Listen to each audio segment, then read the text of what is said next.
Bom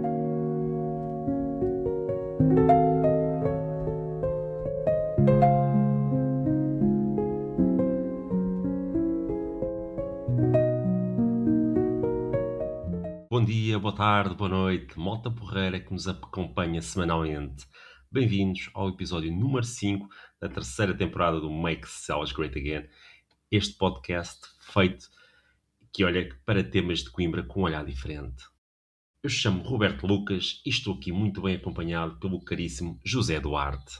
Bom dia, boa tarde e boa noite, sejam todos muito bem-vindos a mais um excelente programa. Nós hoje vamos começar aqui de uma forma religiosa, Algo beato? algo beato, exatamente, e vamos nos questionar se Coimbra pode ser a Jerusalém de Portugal.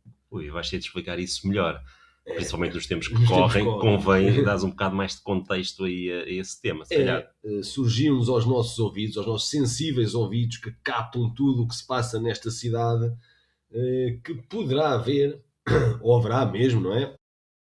Aqui um fragmento da verdadeira cruz de Cristo. Portanto, estamos a falar de um fragmento histórico da própria cruz onde Cristo foi, infelizmente, pregado. Pá, estamos a entrar aqui um bocado na onda do Mythbusters. Será que o mito é verdade? Vamos tentar encontrar, ter mais conteúdo sobre isto. O que é que tens a dizer? Pois vamos ver, sabes que o Ricardo Araújo Pereira, por exemplo, tem uma expressão a dizer que com tantos pedaços da cruz que há por esse mundo fora, daria para constipar umas 13 cruzes. Ok. Portanto, vamos ver, não é? Parece que é uma relíquia que, conhecida dentro do mundo religioso católico. Portanto, há muitas igrejas que têm pedaços supostamente da verdadeira cruz. E já agora, da verdadeira cruz, é daí que vem a expressão Vera Cruz. Ah, ok. Portanto, nós quando dizemos Vera Cruz, como as terras de Vera Cruz, não é? Que era o Brasil, Vera Cruz é a verdadeira cruz. Portanto, a designar exatamente essa cruz onde Cristo teria sido crucificado. Eu, como sou um bocado inculto, lembrei-me logo do clube de futebol, que é chamado Vera Cruz. Mas ok, tudo bem. É isso. E então, parece que nós temos cá um pedaço dessa madeira, da cruz original, a que se dá é um relicário, não é? Ou seja, uma relíquia, portanto, tudo aquilo tem uma estrutura de relicário, que normalmente tem uma base, tem um corpo e depois tem uma parte envidraçada onde está exposta a relíquia. Esta não é diferente, tem uma pequena base, depois tem o corpo que é feito e constituído, recorda-me, de coral, Coral, exatamente, de exato. coral, e depois no topo do coral, é um coral assim meio cor salmão, no topo do coral tem então a relíquia num pedaço de vidro transparente para se poder ver então o pedaço da cruz, o pedaço de madeira que está lá dentro. Eu agora estou-me a lembrar, eu não estou muito por dentro desta história e para mim até é algo novidade. Aproveito para te perguntar, isto é algo que achas que é sabido aqui em Coimbra ou se calhar só mesmo as pessoas aqui deste meio? Ou seja, se eu perguntar a 10 pessoas aleatoriamente na rua, achas que as pessoas Não, saberão? eu acho que não. Aliás, eu só soube disto porque de uma visita guiada que tive exatamente ao mosteiro de Santa Cruz, e que me foi dito, nem sequer consegui ver, porque ele não estava em exposição, portanto eu acho que ele não está em exposição quase nunca, nunca tinha ouvido falar, e até uma pessoa que ia nessa visita fez esse comentário, disse assim, como é que é possível que não se faça alusão a isto e não se atraia mais turistas a partir deste facto, pronto, de termos cá esta relíquia. Portanto, eu creio que ninguém sabe que isto existe e eu acho que ele nem sequer está em exposição. Portanto, eu não sei se ele dá para ver em condições normais ou se é preciso autorização ou se tem que entrar numa sala à parte. Eu, nessa visita, que era uma visita guiada, autorizada, nós não o vimos. Portanto, Ok? Deixa-me só aqui fazer o paralelismo com uma situação um bocado semelhante, que eu não sei se tu conheces a história do Santo Sudário. Basicamente era o pano ou mortalha com que Jesus foi envolvido, que está em exposição em Turim, Itália. Eu vi isto já há uns bons anos atrás, um bocado por coincidência, por estar lá e e calhou ir ver. Eu recordo-me, eu acho que se pagava para ir ver, ou seja, mais ali uma fonte de rendimento e aquilo era bastante publicitado. Aqui é um bocado o oposto, ou seja, ninguém sabe, Exato, ninguém vê, não se paga, exato, não há ali um possível rendimento, ou exato. seja, é aqui uma abordagem um bocado diferente. Só dá prejuízo. Exato. Portanto, o nome verdadeiro é Cruz Relicário do Santo Lenho, e aqui engraçado a origem da palavra, e tu, como bom entendedor de italiano, em princípio também fazes aqui logo esta ligação. Isto em latim, Santo Lenho, diz algo como lignum ou lignum crucis, que é daí que vem a palavra lenho, e lenho em italiano é madeira, certo? Sim, penso que sim. Lenho, e para nós também é lenha, não é? Da Sim, lenha que lenha pomos para aquecer, para para queimar, para aquecer. aquecer, sim. Portanto, está tudo ligado. Está tudo ligado. Tudo ligado. Aqui um parênteses, eu não sei se tu conheces a expressão lenho, aqui num outro meio, que é, por exemplo, quando os miúdos estão assim na brincadeira e partem a cabeça, dizem Exato. fica aqui com lenho na Exato. cabeça. Essa é verdade. Não sei porquê, Não sei qual é mas que é a pois associação, também não. Mas é mas verdade. E pronto, e isto é então datado o relicário, obviamente, porque o pedaço de madeira esperemos que seja datado de outra data. O relicário será ali do século XIV. Pensa-se que entre 1320 e 1340, mais coisa, menos coisa, e pouco se sabe dele, como é que ele terá chegado exatamente. E, e pronto, está presente na igreja de Santa Cruz, e lá está, não sei se visível ou não aos olhos, eu creio que não, mas era engraçado saber, e nós também vamos tentar averiguar um bocado mais acerca, acerca do mesmo e ver se é possível visitá-lo. Terá sido, pensa-se, mas tudo isto é assim um pouco no ar, terá sido Isabel de Aragão que terá trazido de Espanha até, não é? Este relicário. E portanto, pronto, é pouco mais temos a dizer acerca deste santo lenho, a não ser que acho, mais uma vez, como tu disseste bem há bocado, que seria um motivo de publicidade para a própria sim, Igreja de Santa Cruz e para a cidade em sim, geral. um motivo até de, sei lá, de peregrinação, pessoas que, Exato, sei lá, estrangeiros, ou mesmo portugueses que muitas vezes vão a Fátima, exato. podem parar aqui e fazer uma paragem, ir ver esse elemento e seguir a sua viagem, pronto, seria algo positivo.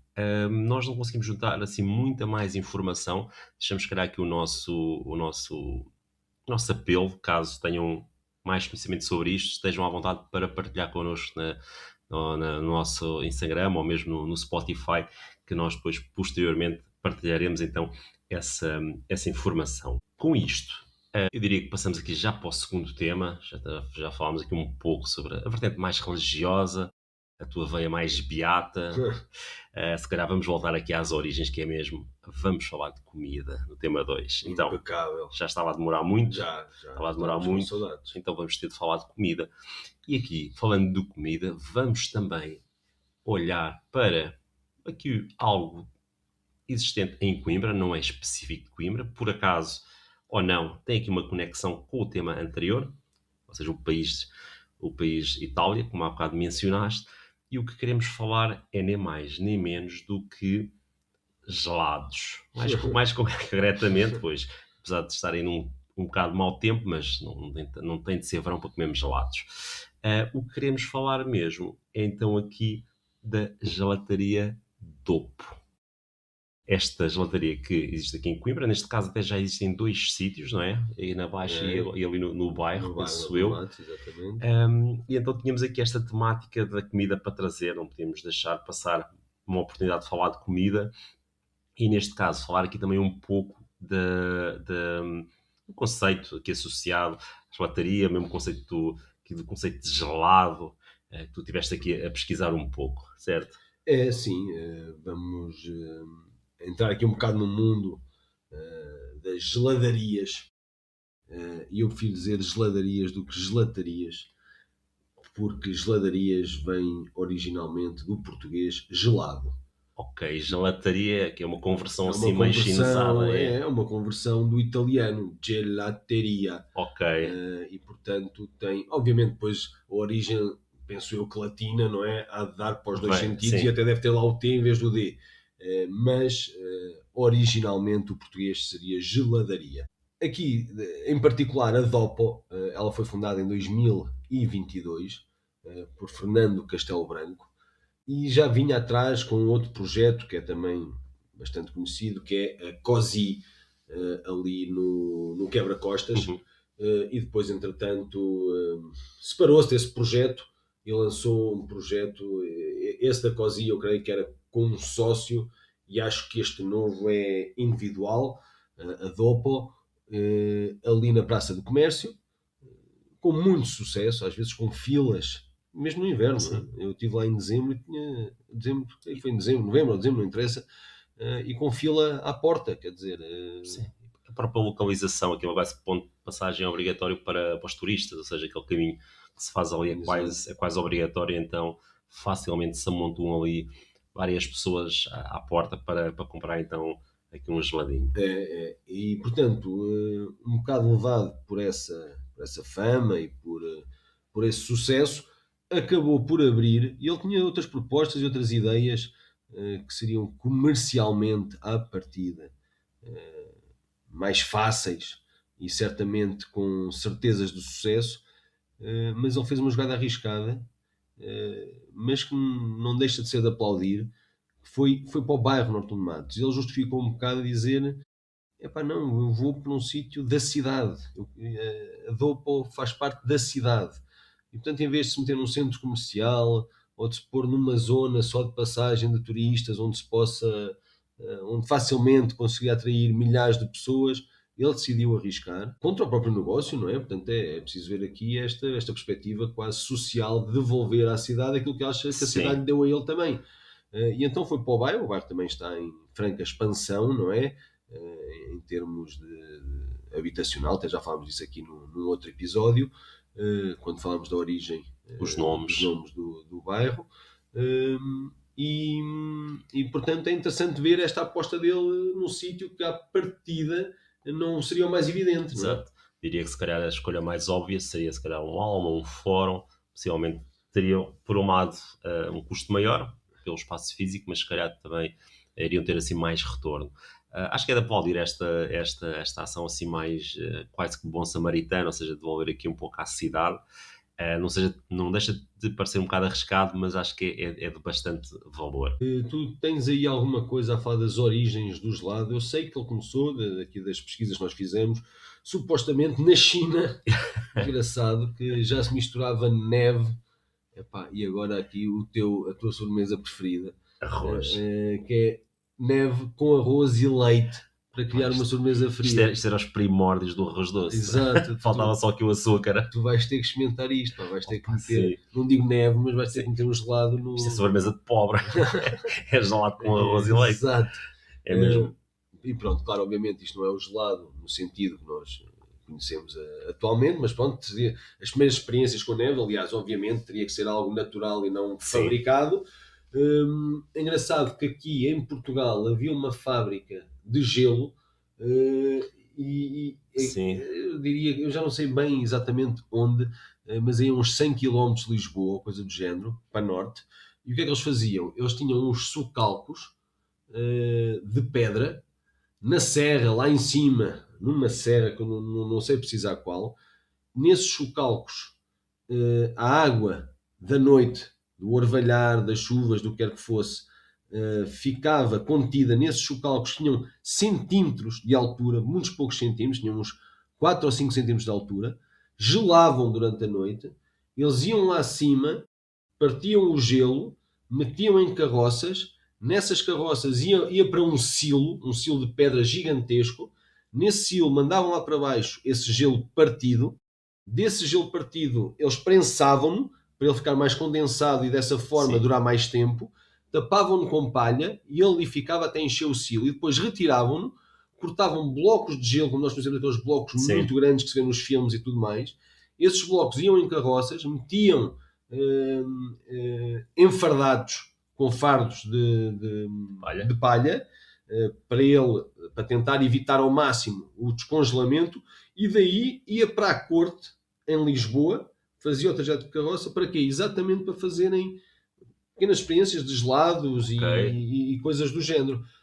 E portanto, isto para dizer que esta prática de comermos algo frio, fresco, e de o comermos diretamente, já vem de há séculos atrás.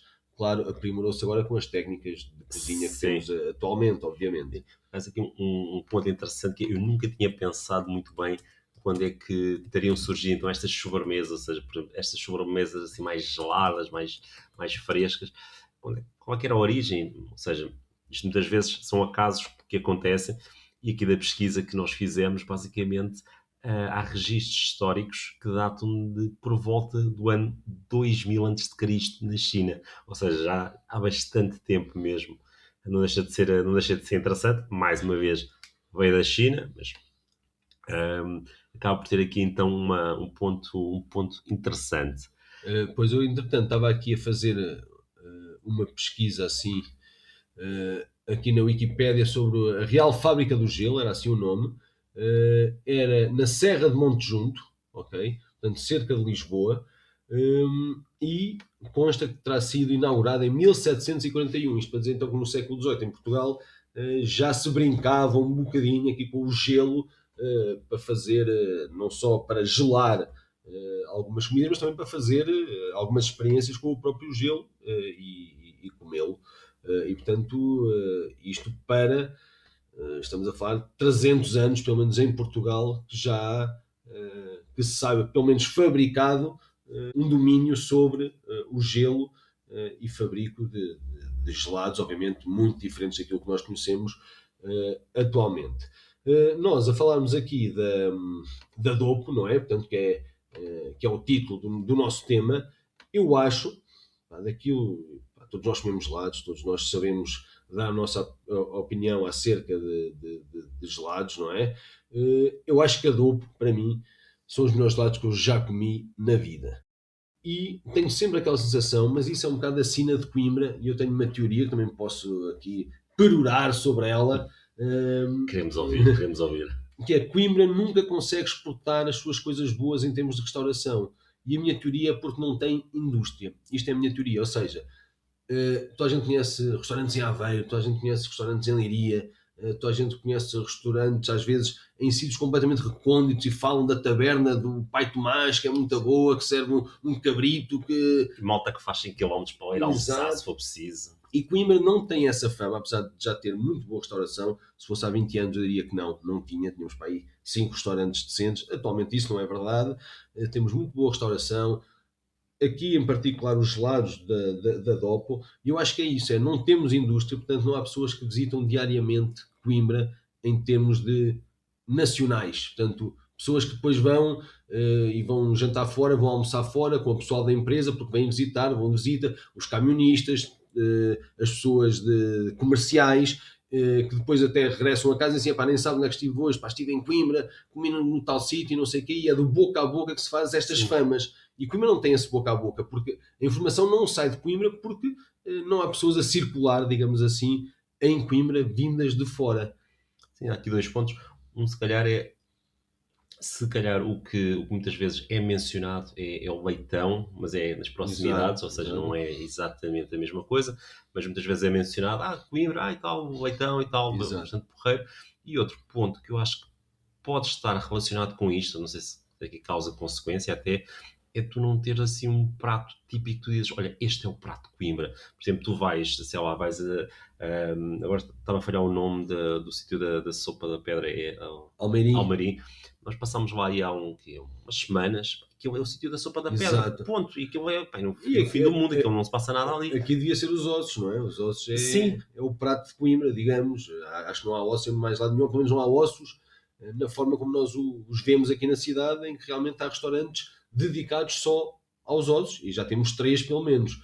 Fora outros que também o fazem, mas não são exclusivamente dedicados aos ossos. Voltando aqui aos nossos gelados, eu continuo a achar que são os melhores gelados que eu alguma vez comi na vida. Depois fazem misturas espetaculares, completamente diferentes, com gengibre, com frutas diferentes, com combinações completamente que à partida não acharias que resultariam. E lá está, não é conhecido, e eu acho que já era daquelas marcas que devia extravasar Coimbra por completo, e é pena realmente, se calhar, eles terem-se fundado aqui nesta cidade. Se tivessem fundado em Cascais ou em Campo de Ourique, em Lisboa, ou coisa do Sim, género, era nacionalmente conhecida. sim. Agora estavas a dizer que para ti é o melhor gelado do país. Tu tem cuidado agora no verão quando fores à Figueira. É algo que vais para lá dizer, porque pronto, pode correr mal. Estavas aqui a falar dos sabores e agora lembrei-me. Há uns tempos vi uma notícia de uma gelataria qualquer, não sei precisar, que basicamente tinha uns gelados com sabores estranhos. Pá, e quais é que eram os sabores? Sardinha, Impecável. corato, ou Epá, seja, eu e comia isso. azeitona, ou seja, pá, tipo Muito o bom. morango e o chocolate já não chega, ou seja, Exato. isso é para meninos. Baunilha já lá vai o Não, isso, tempo. quem é que quer saber disso? Não, Exato. é tipo sardinha, E corato. corato e azeitona. Impecável. Então fica aqui o mote para a Dopo, e para o senhor Castelo Branco experimentar aqui coisas ainda mais ousadas daquelas que ele faz. Sim, e já agora, como a malta gosta é de comer, se for necessário ter cobaias para experimentar sabores gelados, pode contar connosco, nós Exato. chegamos à frente Nós oferecemos, para exatamente. fazer isso, sem dúvida. Saltamos então aqui para o grande momento da semana. Exato, vamos aqui ao belo momento da semana.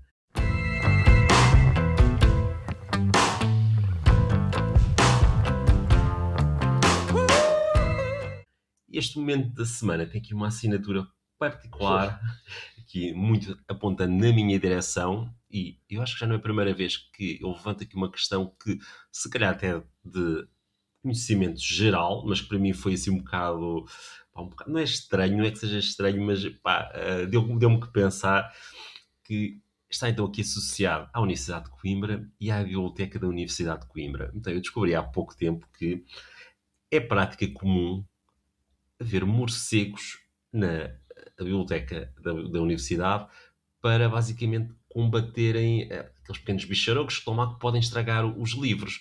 Ou seja, basicamente estão ali a empregar, a dar trabalho aos, aos morcegos, qual Batman, qual quê, estão ali a explorar os pobres coitados, que também têm comida, exato, mas então pá, acho que eles cobrem os livros assim com uns plásticos ou umas mantas, não sei muito bem. Então depois os morcegos estão lá soltos à noite e pronto, tratam de manter aquilo preservado, ou seja, vão comendo, vão matando os outros bichinhos que iriam dar cabo dos livros, certo? Exato, É mesmo isso. exato. Primeiro, a história é mesmo essa, é a questão que eu te pergunto. E a segunda, isto é assim tão sabido. Eu creio que sim. Eu acho que toda a gente, aliás, fizemos aqui o teste em casa, em que eu perguntei à minha filha, que tem 10 anos, se ela sabia dos morcegos da Biblioteca Joanina, e ela disse logo que sim, que sabia. Portanto, eu acho que sim, acho que é daquelas histórias bastante conhecidas na cidade, mas, meu caro Roberto Lucas, epá, Nós estamos sempre a aprender. é ótimo que tenhas trazido isto aqui. Também demonstra uma coisa, que é, se calhar, é daquelas histórias que deveria ser mais bem publicitada fora da cidade, porque é sem dúvida um excelente argumento para uma visita. Uma curiosidade muito interessante para meter em conversa, e que chama a atenção e que faz, se calhar, até uma pessoa deslocar-se para ver. Quer dizer, a Biblioteca Joanina não precisa de morcegos para alguém lá ir Exato. visitá-la, que a biblioteca é absolutamente espetacular. Vale a visita, não é? Uma biblioteca a Harry Potter, completamente. E aquilo que eles fazem é exatamente isso que disseste, sem entrar em pôr, eles cobrem as mesas, as cadeiras, portanto, toda o mobiliário que lá tem cobrem com umas mantas, por causa dos morcegos, depois, quando defecam, não estragarem as madeiras da sala, não é? Da biblioteca, e lá está, eles vão comer aqueles insetos que à partida poderiam comer o papel dos livros, como sejam traças e Sim, suponho eu aqueles bichos de prata, ou lá como é que se chama, sim. e portanto é exatamente isso como tu contaste. Achei mais estranho tu não conheceres a história Pá, não do que a tua conhecia. estranheza de não saberes Não disto. conhecia, mas faz-me todo o sentido. Ou seja, eu consigo facilmente imaginar lá os bichos à noite, claro, tem de ser à noite, a dizer, pronto, vamos jantar, e andam lá à volta à procura de outros bichitos para comer. Opá, e É, acho que com isso estás ali a preservar então os livros e a própria de forma biblioteca, que é o natural, que não interessa. é? Melhor Exato. sustentabilidade não poderia Sim. haver. E se fores a ver o lado positivo, escutas estar a encher ali a biblioteca de químicos. possivelmente é o que acontece noutros sítios, que é o que eu Exato. se calhar estaria à espera, que era, chegas lá, tipo, tens lá aquelas pastilhas com químicos para afastar, sei lá, os ratos e Exato, o que é que baratas e mais seja. não sei o quê. Aqui usas uma vertente mais natural, Exato. o que é bastante é bastante interessante. Isto aqui fica quase, não chega bem ao nível, mas fica quase ali naquele patamar aqui de outros animais que ajudam aqui o ser humano, como por exemplo os cães na polícia, isso Exato. É é bastante sabido. sabido, mas não sei se tu sabes, acho que é na Alemanha que eles usam gansos também, como se fossem tipo. É um alarme quase. Exato, Acho que há centrais nucleares que são protegidas por gansos. não vai ser. Exatamente por causa disso, que eles fazem um alarido Exato. terrível e atacam também. Sim, Eles sim, eles são dos animais são agressivos. bravos.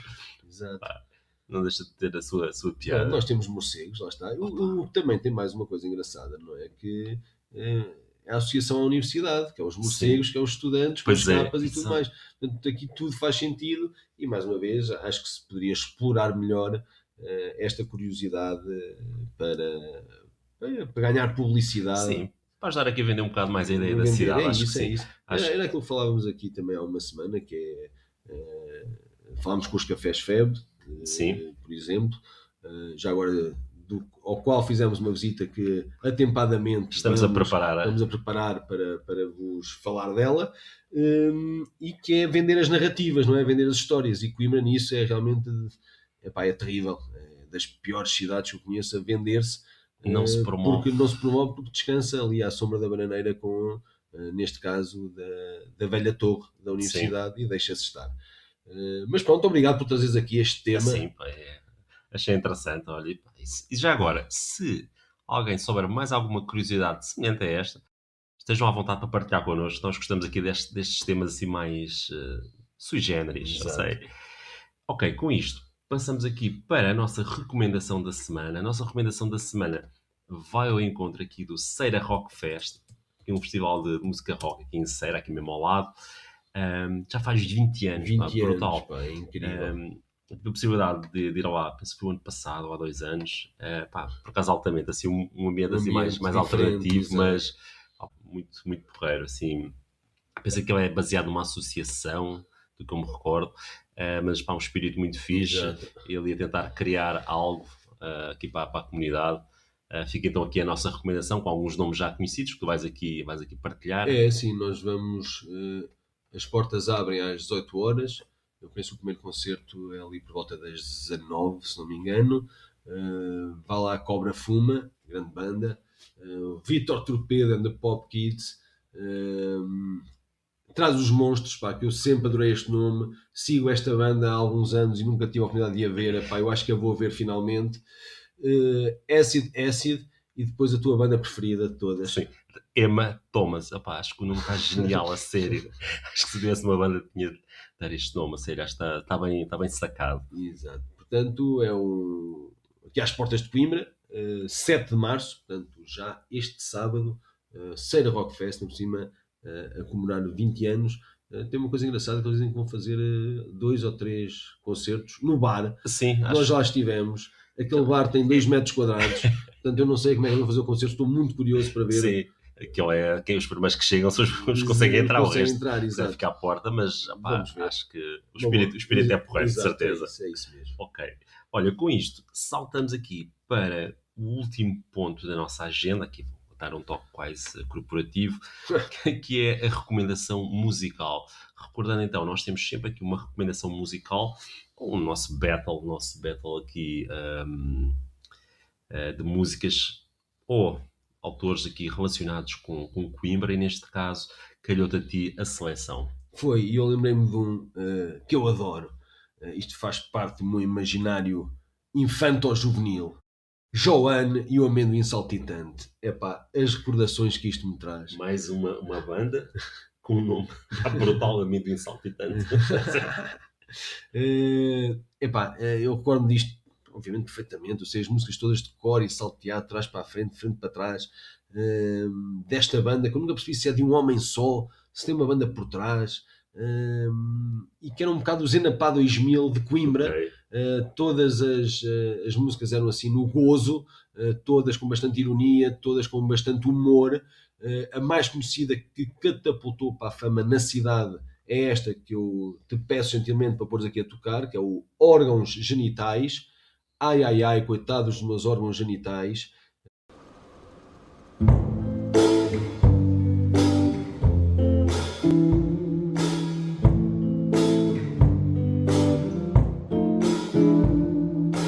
Sou um indivíduo mental, procuro algo no meu quintal, mas não consigo encontrar. Ando às voltas numa rota circular, ando às voltas numa rota circular, ando às voltas numa rota circular. Eu quero novos órgãos genitais, porque os meus já não trabalham mais. Ai, ai, ai, coitados dos meus órgãos genitais. Ai, ai, ai. Eu quero novos órgãos genitais, porque os meus já não trabalham mais. Ai, ai, ai, coitados dos meus órgãos genitais. Ai, ai, ai. Mas tinha muitas outras, tinha 4 ou 5 músicas daquelas que ficaram na boca dos conimbricenses nessa altura. Eu recordo na rua, na altura na António José Almeida, nós tínhamos uma cassete que rodava entre nós, certamente depois gravámos uns para os outros, já não sei, e era nessa cassete que nós ouvíamos Joanne e o Amendoim Saltitante, e eu vou-me, e faço aqui, aliás, vou fazê-lo aqui, para todo o auditório, que é para depois carregar isto comigo e não poder escapar. É o commitment Epá, já. é o commitment, exatamente. Vou fazer tudo para tentar. Eu creio que o rapaz, que já é um senhor, não é? Certamente, David Cruz, que o David Cruz regresse aos palcos, Coativo. ao ativo. Nós comprometemos a arranjar uma sala, também não é difícil, porque não Sim. está cheio delas, salas com dimensão para isto, e tentar reunir a velharia toda que ouviu Joanne e o Menino Saltitante nas suas cassetes, em suas casas, para voltar a recordar o grande mestre David Cruz a tocar as músicas que todos nós sabemos de cor. E eu comprometo-me a tentar fazê-lo e ir em busca desse regresso aos palcos Parece de Joanne muito e o bem. Menino Saltitante. Muito bem, eu não conhecia de todo, como tu disse, isto é algo só aqui de Coimbra, nunca tinha ouvido falar, mas tu fizeste aqui uma comparação com um peso pesado, ainda para 2000, há aqui atenção, mas aqui isto atenção que ele está taca a taca, está ela por ela, ok, eu vejo boa. aqui, mas isto depois as investigações na net às vezes não é, perdem-se um bocado, principalmente quando são estes meandros mais desconhecidos. Ele diz aqui que a formação tem por base o próprio David Cruz e, como indica aqui o poeta e cantor punk Carlos Ramos. Eu não faço ideia se isto é totalmente verdade ou não, porque lá está, quando andamos nestes meandros é difícil asseverar da sua veracidade, é isso. Mas pronto, fica aqui David Cruz e Carlos Ramos. Ok, olha, impecável. Ficamos então aqui com esta tua recomendação. Com isto, fechamos então mais um episódio. Um grande abraço e até para a semana. Até para a semana.